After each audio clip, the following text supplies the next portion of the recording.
என் தங்க பிள்ளையே, இன்று இந்த வாராகி தரும் வெற்றி விடியலை நீ வேண்டாம் என்று தள்ளிவிடாதே. மிக மிக அவசரமாக அல்லவா என் பிள்ளைகளை சந்திக்க நீ கேட்ட இன்பதிர்ச்சியோடு வந்திருக்கின்றேன். நம்பிக்கையோடு என் நிழலாக இருக்கும் என் தங்க பிள்ளையே, உனக்கு வேண்டியது உன் கரம்பற்ற போகும் நேரத்தை நீ நெருங்கிவிட்டாய். உனக்கு எப்போதுதான் நல்ல நேரம் வரும் என்று என்னிடம் சலித்து கொண்டு இருந்த இந்த நேரத்திலே என்னிடம் பிடிவாதமாக இருந்த காரியத்தில் நீ ஜெயித்து விட்டாய். நீ என் மீது கொண்ட பக்தியை உண்மை என்றும் நிரூபித்து விட்டாய். நீ என் மீது வைத்திருந்த இந்த வேண்டுதலை எத்தனையோ தடவை நான் சோதித்து பார்த்தேன். ஆனால் அத்தனை தடவையிலும் நீ எடுத்துக்கொண்ட காரியத்தில் நிலையாகவும் உறுதியாகவும் தீர்க்கமாகவும் என்னை நம்பிய பிறகுதான் இனியும் என் பிள்ளைகளுக்கான கொடுக்குவதிலிருந்து நான் தாமதமாக இங்கு இருக்கக்கூடாது என்று வாழ்வில் நீ நினைக்கும் வரத்தினை பெறுவதற்கான வெற்றியோடு வந்து இருக்கின்றேன். வரத்தை பெறப்போகும் வாக்கை நீ கேட்கும்போது அதிர்ஷ்டத்தின் உற்சாகத்தால் மகிழ்வுடன் இருக்கப் போகிறாய். உன் வாழ்வில் புயல் வந்த திசை மறைந்து வளமான வாசல் திறக்கத்தான் போகிறது. உன் மனம் எப்படி இருக்கப் போகிறது என்று இன்னும் சற்று நேரத்திலே நீ உணரத்தான் போகிறாய். அதற்கு முன்பாகவே இந்த மகிழ்வான தருணத்தை நினைத்து உன் மனதில் ஆனந்தம் கொள். வாழ்வின் சரிவே இருந்து கொண்டு இருந்தாலும் சரி, அந்த சரிவிலிருந்து மீட்டெடுத்து என்னை பிரம்மாண்டத்தின் உச்சிக்கு அழைத்துச் செல்வது என் வராகி தாய் அல்லவா என்பதில் உறுதியாகவும் தெளிவாகவும் இரு. என் தங்க பிள்ளையே, நீ யார் ஒருவரை உயிராக நினைத்தாயோ அவரை மட்டும்தான் உன் வாழ்க்கையில் ஒன்னருகில் வைப்பதற்கான தகுதியை உனக்கு கொடுக்க போகிறேன் என்று சொன்னேன் அல்லவா? அப்படிப்பட்ட உறவே உன்னை தேடி வந்து பேசத்தான் போகிறார். சில சமயத்தில் சில பேரோ முகம் சுளிக்கும் வார்த்தைகளால் உன் வாழ்க்கையே அங்கு இப்படியாகிவிட்டதே என்று முள்ளாய் குத்தி கோபங்களாலும் சாபங்களாலும் உன்னை சூழ்ந்து கொண்டு இருக்கிறார்கள்.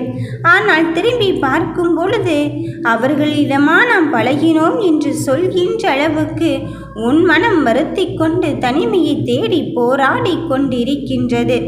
ஆனால் அந்த நேரத்திலும் என் தங்க பிள்ளைகள் பழிக்கு பழி என்று சொல்லாமல் மௌனமாக இருந்து எடுத்துக்கொண்ட காரியத்தில் வெற்றி அடைவதற்கு என்ன வழிகள் உண்டோ அத்தனையும் என் மீது பாரத்தை போட்டு சவாலாக சலனம் இல்லாத வாழ்க்கையை பெறுவதற்கு என்னென்ன வழிகள் உண்டோ அத்தனையும் பெற்றுவிட்டார்கள். என் தங்க பிள்ளையே, நீரிலே பிம்பம் தெளிவாக தெரிவதில்லை தானே? முகத்தில் எந்த அசைவும் இல்லாதது போல் நீ கலங்குகிறாய். உன் வாழ்க்கையிலும் பிரச்சனைகள் வந்து கொண்டு இருந்தாலும் என் வாழ்க்கை இப்படித்தான் நிலையில்லாமல் இருந்து கொண்டு இருக்குமோ? அப்படியென்றால் நிரந்தரமான கஷ்டத்தை அனுபவித்து விடுவேனோ என்று நீ எண்ணாதே. இனிதான் உன் காலங்களை கடந்து இனிதான காலங்களுக்கு அடியெடுத்து வைக்கப் போகிறாய். இருள் சூழ்ந்த வாழ்க்கையை முற்றிலுமாக முடிவுரைக்கு கொண்டு வந்து உன் வாழ்க்கையில் நீ யாருக்காக காத்திருந்தாயோ அவரே உன்னை தேடி வரப்போகும் நிலையே இந்த வராகி தாய் நான் உனக்கு உருவாக்கப் போகிறேன். நீ போதுமான அளவுக்கு உன் வாழ்க்கையில் காத்திருந்து விட்டாய். போதுமான அளவுக்கு இந்த வாராகி தாய் சொன்ன பொறுமையும் கடைபிடித்து விட்டாய். உன் மனதை பல பேர் அங்கு மனமென்னும் ஆயுதத்தால் அங்கு செய்ய வைத்து கொண்டும் இருந்தார்கள். அதையும் தாண்டி உன் வாழ்க்கையை வேறு யாராலும் இங்கு சரியாக புரிந்து கொள்ளாத ஒரு தருணமும் உருவாகி இருக்கிறது. அப்படி யார்தான் நம் மனதை சரியாக புரிந்து கொள்கிறார் என்று தானே நினைக்கிறாய்? உன்னை தவிர உன் மனதிற்கு நெருக்கமானவர் யாராக இருக்க முடியும்? என் தங்க பிள்ளையே, அப்படி இருக்கும் சூழ்நிலையே உன் உயிருக்கு நிகரான உறவும் உன்னிடத்தில் வந்து அவர்களுக்கான காரியத்தில் உன்னுடைய பயணத்தை சேர்த்து உனக்கான வெற்றியை தருவதற்காக இந்த வராகி தாய் வந்து இருக்கிறாய். வாழ்க்கை குறுகியதுதான். அதை ஒரு முறை மட்டும்தானே நிம்மதியான தெளிவான வாழ்க்கையை பெற முடியும். அப்படி இருக்கும் பொழுது கவலையும் மன அழுத்தத்தையும் மனதோடு வைத்து கொண்டு உன் நேரத்தை வீணடித்து கொண்டு இருக்காதே. நீ எதை மாற்ற விரும்பவில்லையோ அதை பின்னர் நினைத்து வருத்தப்படுவதை விட்டுவிட்டு இப்பொழுதோ உனக்கு என்ன விஷயம் கையில் இருக்கிறதோ அதை வைத்துக்கொண்டு நாம் வாழ்க்கையின் அடுத்தடிக்கு எப்படி செல்ல வேண்டுமோ என்பதில் உறுதியாக இரு. உன் வார்த்தைகளால் அங்கு சில விஷயங்கள் நடந்து கொண்டு இருக்கின்றது என்றால், உனக்கு நம்பிக்கை தரும் வளம் அங்கு நடந்து கொண்டு இருக்கின்றது என்றால், நீ அதை எதிர்கொள்வதற்கும் தயாராக இரு. என் தங்கமே, நீ எப்பொழுது என்ன செய்ய போகிறாய் என்று மற்றவர்கள் உன் முடிவை எதிர்நோக்கி காத்து கொண்டு இருக்கிறார்கள். அந்த நேரத்தில் நீ திக்கற்று திசையற்று உதவிக்கு யாருமே இல்லையே என்று மனமருந்தை கொண்டு இருக்காதே.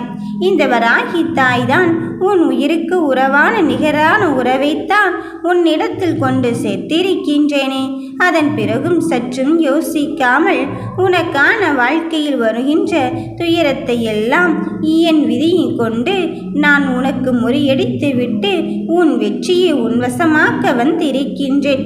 எப்பொழுது வரும் நல்ல நேரம் என்று வராகி தாயை எதிர்பார்த்து காத்திருக்கும் என் பிள்ளையே, நீ கலங்காதே. நீ பொறுமையாக இருந்ததால் என்ன ஆகும், அவசரப்பட்டால் என்ன ஆகும் என்று நினைத்து பார்த்தாயா? பொறுமையாக இருந்ததெல்லாம் நீ உன் காலத்தில் ஜெயிப்பதற்கான காலத்தை தான் உருவாக்கி கொண்டு இருந்தாய் என்று இப்போதாவது உணர்ந்து கொண்டாயா? கடந்த சில நாட்களாகவே உன் மனதை உறுத்தி கொண்டு இருக்கும் ஆசையால் நீ அங்கு எதிர்கொள்கின்ற காரியத்தில் உன் வெற்றியை இழக்கும்படியான செயல்கள்தான் அங்கு நடந்து கொண்டிருக்கின்றது. ஆனால் நானோ உன்னிடத்தில் எத்தனையோ தடவை அதை விட்டு வெளியே வா என்று சொல்லும் போது கூட அதை நீ நம்ப மறுத்து கொண்டிருந்தாய். இப்பொழுதும் ஒன்றும் கெட்டு போகவில்லை என் தங்கமே. எதிர்பாராத தருணத்தில் எல்லாம் இப்படி நம் வாழ்க்கை திசை மாறியதும் உண்டு. அந்த காரணத்தை தாண்டி நீ அதை விட்டு விடுவதுதான் சிறப்பாக இருக்கும் என்று நினைத்து விட்டால் அதை விட்டு விடுவது ஒன்றும் தவறு இல்லை. எதிர்பாராத ஆசைகள் உன் மனதில் இருந்து கொண்டு இருக்கும் பொழுது உனக்கான வாழ்க்கையில் திடமாறி தடமாறி அங்கு என்னென்னமோ செய்து கொண்டு இருக்கின்றதோ என்று நினைக்காதே. அத்தனைக்கும் உன்னை சோதித்து பார்க்கும் சோதனைதான். அந்த சோதனையே நீ சோதனை என்று எண்ணாமல் என் தாயின் முன்னே வைத்திருக்கும் சவால் என்று எண்ணிக்கொண்டு உனக்கான நம்பிக்கையை வளர்க்கும் வகையில் உனக்கு வெற்றியை தருவதற்கு இந்த வராகி தாய் நான் இருந்து கொண்டு இருக்கின்றேன் என்பதில் உறுதியாகும் தெளிவாகும் இருந்து உன் வாழ்க்கையை வளமாக்க வருவதும் இந்த தாய் என்று எண்ணிக்கொண்டு உன் செயலை செய்து பார் என் தங்கமே. உன் வெற்றி உன் வசமாக மாறுவதை யாராலும் தடுக்க முடியாது. ஓம் வராகி தாயே போற்றி.